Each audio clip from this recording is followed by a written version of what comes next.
നിങ്ങളുടെ ശരീരത്തിലെ ഒരൊറ്റ DNA മതി. അത് ഏത് തീക്കാതിട്ടാലും കത്തിപ്പോകത്തില്ലെന്ന് ശാസ്ത്രം തെളിയിച്ചില്ലേ പ്രിയപ്പെട്ടവരെ?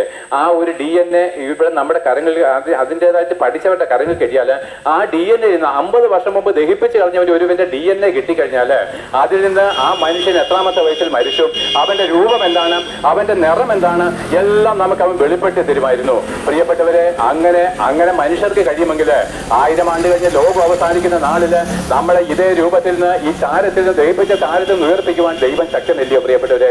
ഈ DNA സൃഷ്ടിച്ചവൻ ഇതിന്റെ എല്ലാം മുൻകരുതൽ എടുത്തിരുന്നു പ്രിയപ്പെട്ടവരെ. അന്ന് നമ്മൾ യേശുക്രിസ്തുവിന്റെ മുമ്പ് നിൽക്കുമ്പോൾ നീ ദൈവമല്ലെന്ന് പറയാൻ നിങ്ങൾക്ക് കഴിയത്തില്ല.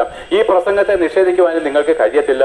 അവനെന്ന് നമ്മുടെ പാപം നിമിത്തം നരകവിധിയിലേക്ക് തള്ളിക്കളഞ്ഞാൽ നിങ്ങൾക്കറിയാമോ, അന്ന് ദൈവത്താൽ സൃഷ്ടിക്കപ്പെട്ട ക്രിസ്തുവിനാൽ സൃഷ്ടിക്കപ്പെട്ട ഈ ആകാശവും ഭൂമിയും അന്നില്ല പ്രിയപ്പെട്ടവരെ.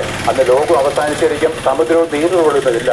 അവൻ നമ്മുടെ പാപത്തെ പരസ്യപ്പെടുത്തി നമ്മളെല്ലാം പുറമേ നല്ലവരാണെങ്കിലും നമ്മുടെ ഹൃദയത്തിന്റെ ഏകാന്തതയില് ഹൃദയത്തിലെ രഹസ്യ പാപങ്ങളെല്ലാം അവൻ പരസ്യപ്പെടുത്തി അവൻ നമ്മളെ നിത്യമായിരിക്കുന്ന നരകത്തിയിലേക്ക് തള്ളിക്കളഞ്ഞ പ്രിയപ്പെട്ട ഞങ്ങൾ കരഞ്ഞുകൊണ്ടാ പ്രസംഗിക്കുന്നത്, കണ്ണുനീരോടാ പ്രിയപ്പെട്ടവർ പ്രസംഗിച്ചത്. ആ നരകത്തിലേക്ക് നമ്മളെ എറിഞ്ഞു കളഞ്ഞാൽ നമുക്കൊരു മടങ്ങി വരവില്ല പ്രിയപ്പെട്ട.